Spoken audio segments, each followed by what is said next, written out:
everyone, I am Rebecca from ChemKnits, and today we're gonna do a little bit of a silly dyeing experiment, and we are gonna attempt to glaze roving. Roving is unspun fiber.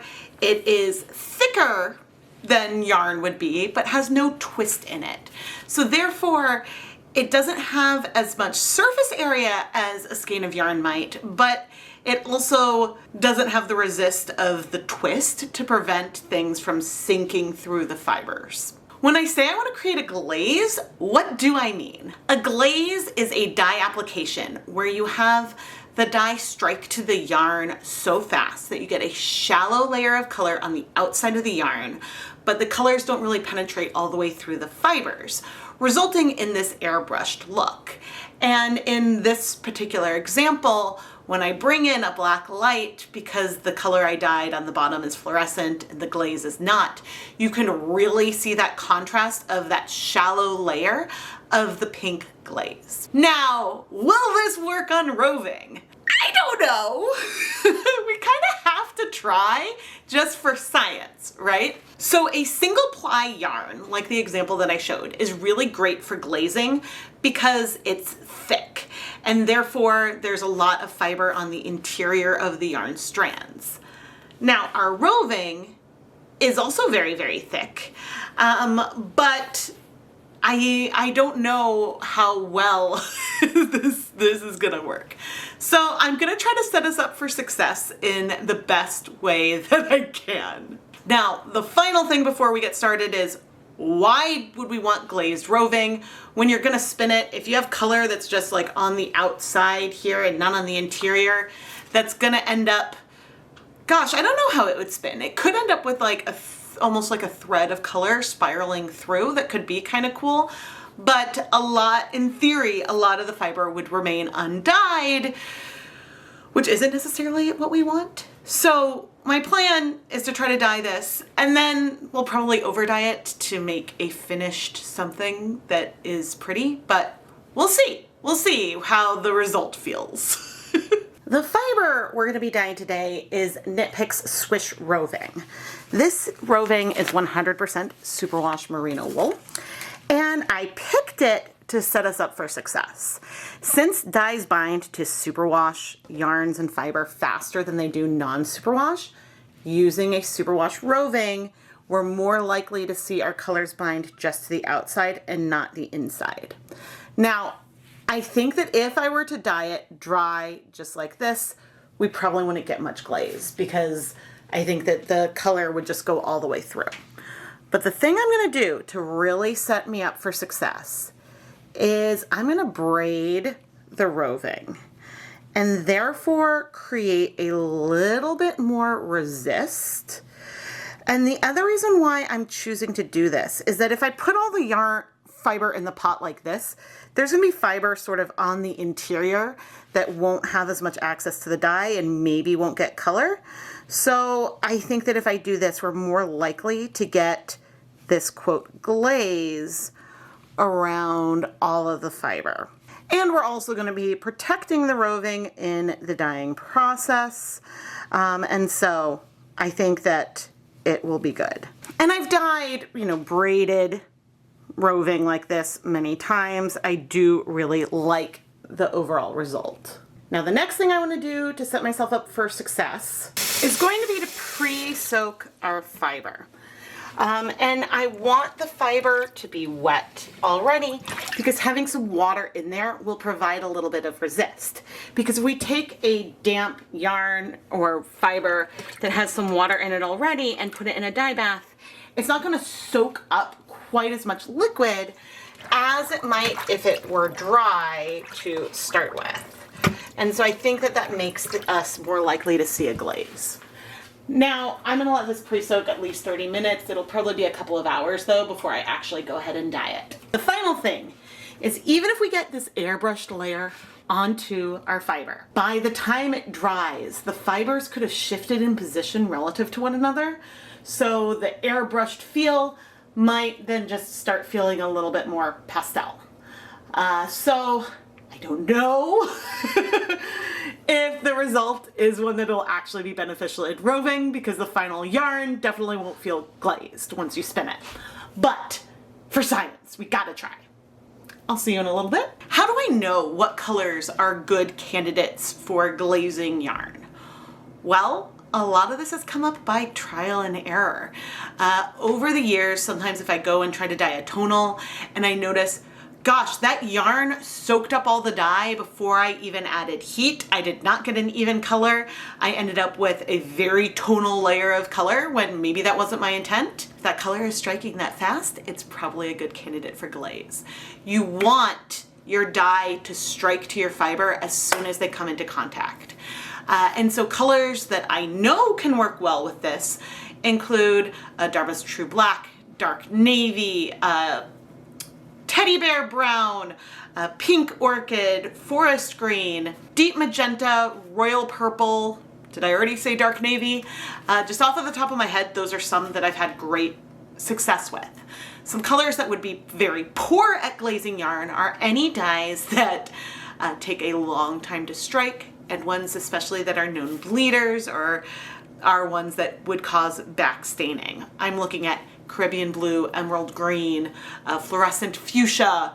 Those colors are some that, while they're beautiful, they aren't going to strike to the yarn fast enough to give that glaze layer. And so I have a short list of colors that I think at the time, oh, this might make a good glaze, that I'm happy to try out. If you have a color you want me to try, please let me know down in the comments and I can test that one out. But I'll probably test it on yarn and not on roving. Whether or not this project works today, we'll find out. I have been very successful with a lot of my glazing experiments, but then there's some things where I have not had success yet. And I have not yet successfully glazed non-superwash yarn on purpose. There may have been times where I'll end up with a colorway and I'm like, oh my gosh, this feels glazed. But sometimes that happens and it wasn't something that I intentionally did. I've really only tried to glaze non-superwash yarns once, but you really do want something superwash because you just want that dye in the yarn to like bind really, really fast. The color we're gonna use today is Royal Purple, which has a bunch of pinks that strike fast and some blue pigments. I'll need to shake the bottle well because sometimes there's some pigments that sort of settle towards the bottom. Oh dear. This is why I wear safety glasses even if I didn't have my gloves on. Well, I think I lucked out and the only place the dye splashed was onto my hand. But here we can see the color. And you can see that we've got more purple and there are some more pink hues in there. This is a color that I haven't seen break a lot, but I have had good success with glazing with this particular color. In my 12-quart pot, I have filled it about 2/3 of the way with just cold tap water. Now, a lot of times I will measure things out in terms of cups. I feel like if I had to estimate, I feel like 32 cups goes up to here. Maybe we're around 24 cups of water or so. But that's just a rough estimate. I suppose we could do the calculation. It's a little over half. Maybe it's not quite 2/3 full, but we're definitely over half full. It's not important. What I know is that when I add 500 milliliters of white vinegar, is that we have more acid in here than I normally might do for a glazing project. Normally, if I do 500 milliliters, I have at least 32 cups of water. We have less than that here. And so that is the big thing that we know. And if this works, some of you may say, Rebecca, why didn't you measure out the water? Honestly, I didn't feel like it. Okay, now I'm gonna carefully shake this. Oh my goodness. And I'm gonna measure out 25 milliliters of our dye stock. And I made this dye stock about a month ago, so it's not the freshest stock, but it's not ancient either. But the drips on the side, that's why I always store my stocks in a secondary container. 25 milliliters of our Royal Purple dye. Now, when I glaze yarn, I like to start cold. which is a little counterintuitive because we want the dye to strike really, really fast, right? This is the spoon I have, so we'll stir her this way. I want the dyes to strike to the fiber quickly, but I also always want to distribute the dye all around the fiber to try to get, or yarn to get good coverage. And so I found that sometimes if I were to start hot, a lot of the dye would strike to the yarn as soon as I add it into the dye bath, which is what we want, but then we're gonna have a lot of like the glaze in one area and almost none in another. And so this whole ratio of everything is basically what's worked. But I'm thinking, okay, I want to add everything in cold, but we're gonna move over to the stove so that way we can start applying heat immediately. And I just turned on the heat, so everything is still cold, technically. Now, as for our pre-soaked fiber, which is still nice and wet, I'm gonna remove it from this pre-soak and remove some of the water. But as I bring it over, you're gonna see that we are dripping. There's still water left in here. And so I'm gonna go ahead and just pop her in. And unlike what I would do if it was yarn where I'd move it around, I am not touching it. This is so hard. This is always the moment whenever I'm glazing anything where I'm like, I failed. This did not work. Now, I think that glazing roving would work better if I was starting with a hot dye bath. Because for everything I was saying, we want, even if it's patchy, we want things to strike really fast. And I don't know how much of an airbrush feel we are gonna have here on this fiber. Because the other thing that aids to that airbrush and that resist is the twist in the fiber, which we've brought a little bit of resist into things because we braided it, but I don't really know what's gonna happen. All I know is that we're gonna be patient, and I'm gonna be setting a timer for 60 minutes. The reason why I set a timer for 60 minutes is that if it were already hot, I would set a timer for 30 minutes. But in my experience, it takes about 30 minutes to heat up, and then I like it to heat for another 30 minutes. So that's why I do the timing that way. But I'm gonna try to keep a close eye on this because I don't want a vigorous boil, even though our fiber is superwash. It's funny because superwash fiber isn't gonna felt, but it is, but that superwash process makes it less sturdy than less grippy to itself, so it would be easier to break the fiber apart when it's superwash than when it's non. And so, I don't know, it's so hard for me to not lift this up. Okay, so the other thing that we could do in the future is we could add a little bit of twist to the roving. Whether we do a big circle and add some twist, sort of like we have a twisted skein or something, to increase the resist that we have. That is an option, but I have a feeling that the color may not go all the way to the center, but I think it's gonna go a lot further because think of the fiber like a sponge. It's gonna soak in that color, and there isn't the twist that is that little bit of resistance to prevent the color from getting through to the center. Now, the other reason why I have set things up with the conditions that I normally use for glazing yarn is that if it works, then we know that we can use the same conditions. If it doesn't work, depending on how much it doesn't work, then we can decide how we want to modify things going forward. Because if we don't see like an airbrush glaze on the fiber, but we do see sort of a gradient of dark to light as we go within like the roving, then there's a potential that if we started with a hot dye bath, maybe it would strike to the outside sooner. But if we're seeing even color all the way through, then my gut would say that it's less likely to give us that airbrush glaze kind of feel. So All of this ruminating is just to say, sometimes you don't know what's gonna happen until you try. I have a feeling we're gonna end up with a tonal roving that's gonna have like, it's all gonna be medium toned, but medium purple and lighter purple. That's what my gut is telling me, but again, we don't know. And this is the point in any glazing process where I say, trust the process. I see something that looks promising. Okay, right here. You see how there's almost this like line of color where we've got a little bit more color over there than over here? And that isn't an area that's sitting above the surface. Maybe I need to change the angle for you. Okay, in there. You see how there's an area that has more pigment and an area that has less. That means it could be working. I know we have little air bubbles right there and over here, and so that's gonna give us some lighter color versus darker color.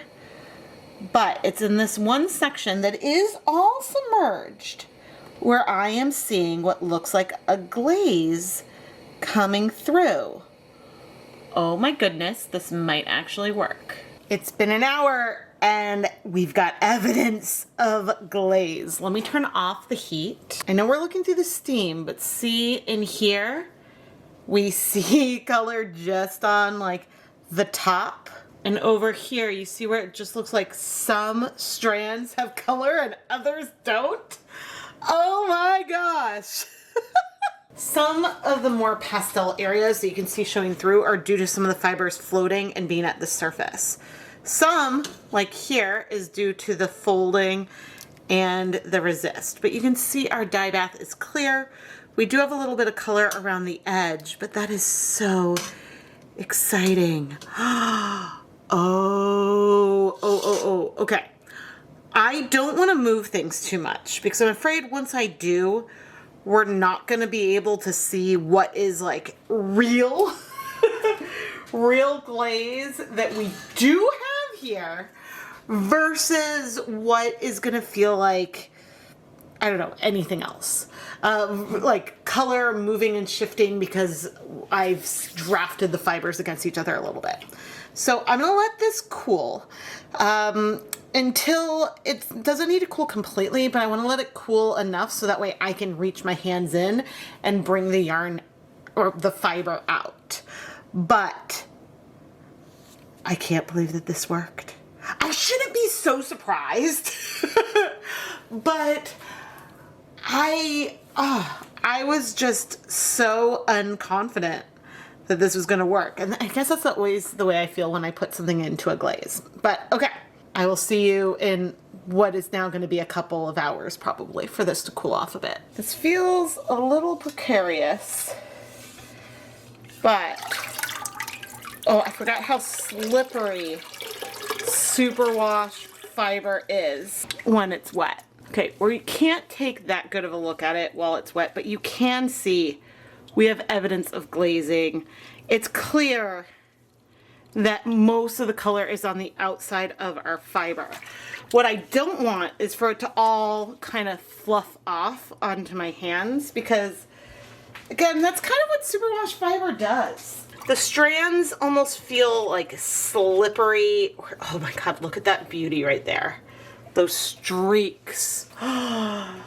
Whatever happens later, we can really see the streaks of the fibers. You can see these like streaks of strands that picked up color.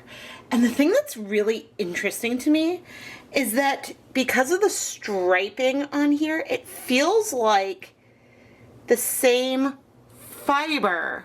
I mean, clearly not everywhere, but it feels like the same fiber picked up color in a similar way.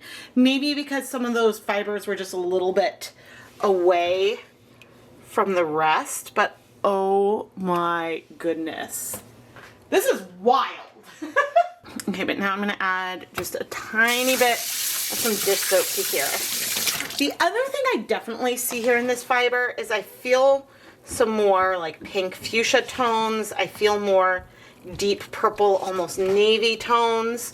So I would call that breaking. But one of the reasons for that extreme slipperiness and the reason why the fibers will attach to like any rough parts on your hands is that without the scales that can cause felting in fiber.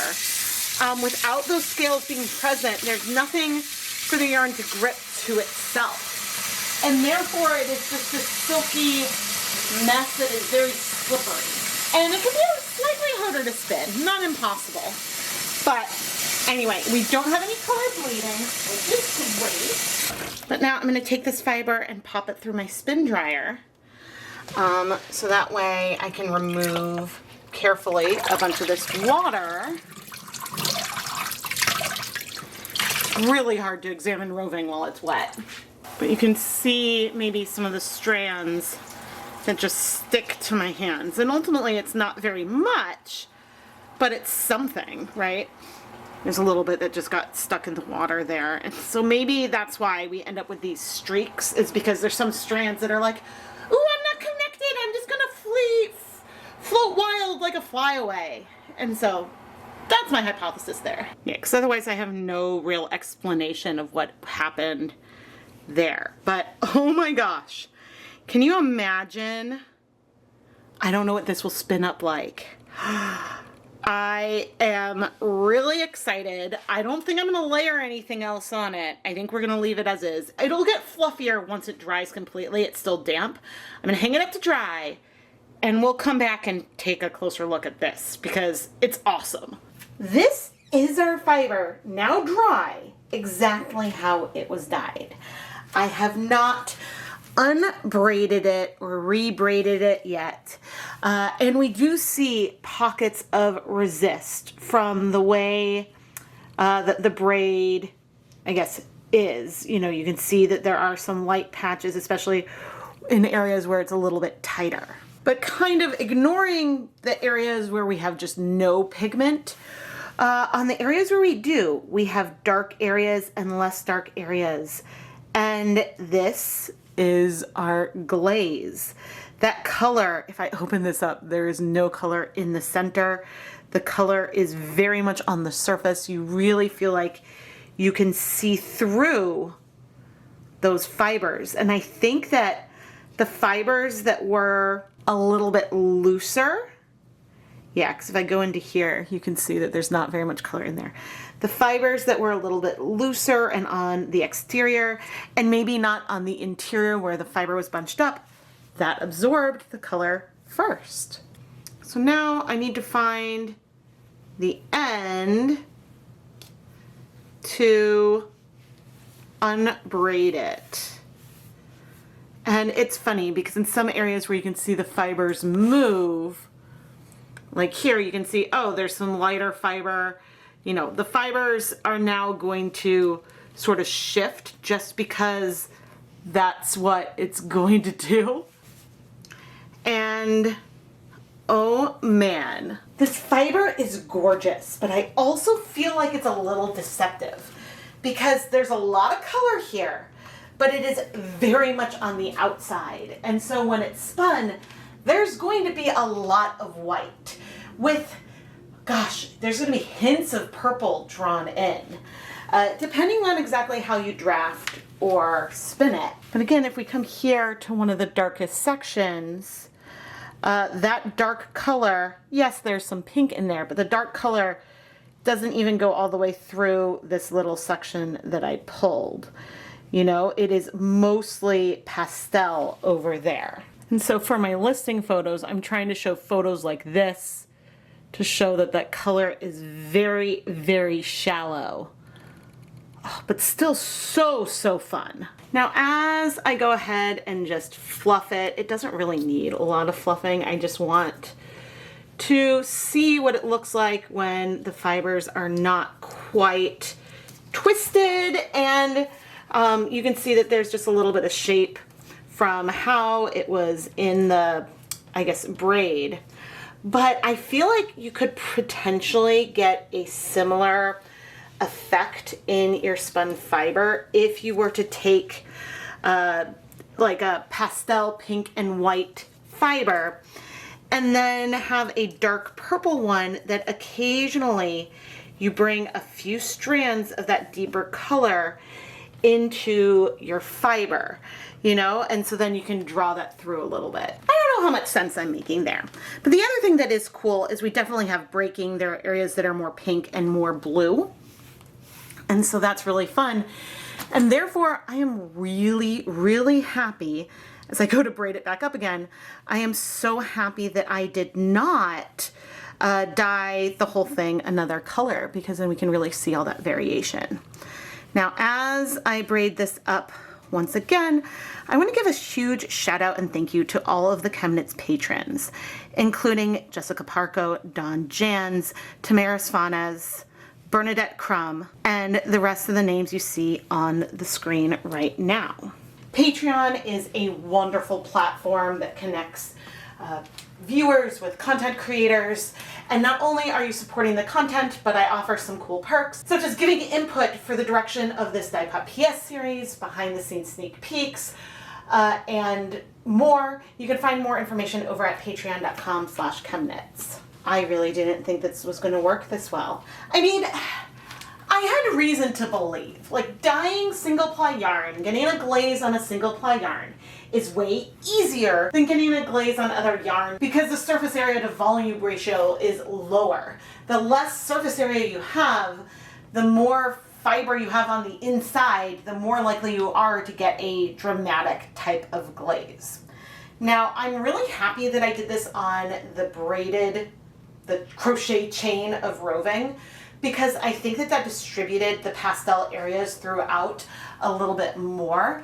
Otherwise, I think that we might have ended up with a few areas that were really dark and a lot of areas that were light, because in the pot it would have bunched like a ball a little bit. And I don't know, that's just sort of what my gut is saying. Now, as gorgeous as this is, I don't know that I would necessarily recommend attempting to glaze your Roving unless you want to just play and have fun and experiment. So I think I would be more inclined to make a mixture of dyes I know breaks, and then maybe wind the Roving into a ball and dye something up like that. But that is just me thinking off the top of my head. But there's no doubt, you can really see right there just how shallow it is. Oh, I love it. I am Rebecca from ChemKnits, and I love to play around with different things. And so sometimes I set out to create a colorway that I know is going to be beautiful. Other times I set out to dye some yarn with an experiment in mind, not knowing if it's going to work, and therefore not knowing if the finished yarn is going to be beautiful or what. And, you know, I mentioned the Patreon. That allows me to take some risks. I've only ever ruined a couple of skeins of yarn, thankfully. And my goal is to never ruin or destroy the yarn or fiber that I'm dyeing or anything. But it allows me that cushion to take those risks and to try to play around and see and push the limits of what we can create. Because the more I experiment and try new things, the more I learn. And I think that, well, the more we can all learn and grow as dyers and artists. So please subscribe and turn on notifications. This is by far the biggest way you can help the channel. Patreon is fantastic, but watching and engaging with the content is by far the #1 thing that you can do. Thank you so much for watching.